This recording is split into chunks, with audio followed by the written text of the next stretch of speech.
So on the first episode of Crouse Builds, we've got this 1989 Mercedes 190E with a 2.6 liter inline straight six.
Show you where I'm at with the car as it sits right now.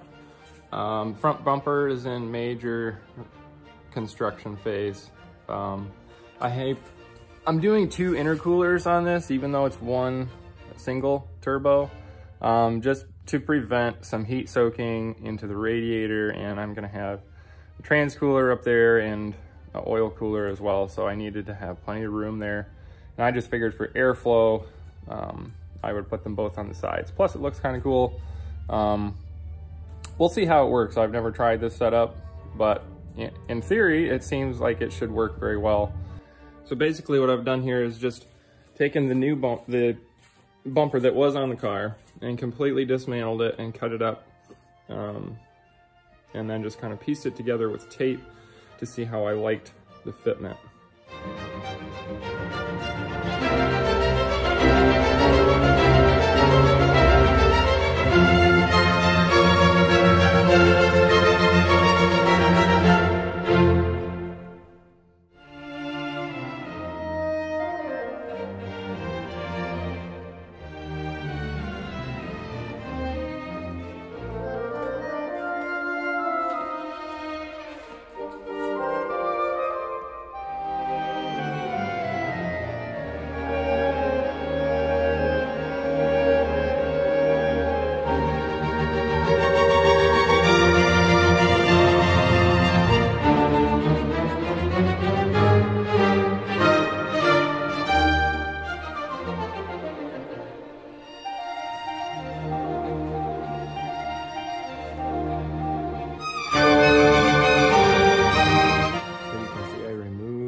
Intercoolers. I've got those jankety looking little brackets there, and I'm not going to be using those. So those were just for testing the fitment. Now I've made my reinforcement, and yeah, everything's going according to plan. If you want to see me do more videos like this, hit that thumbs up button.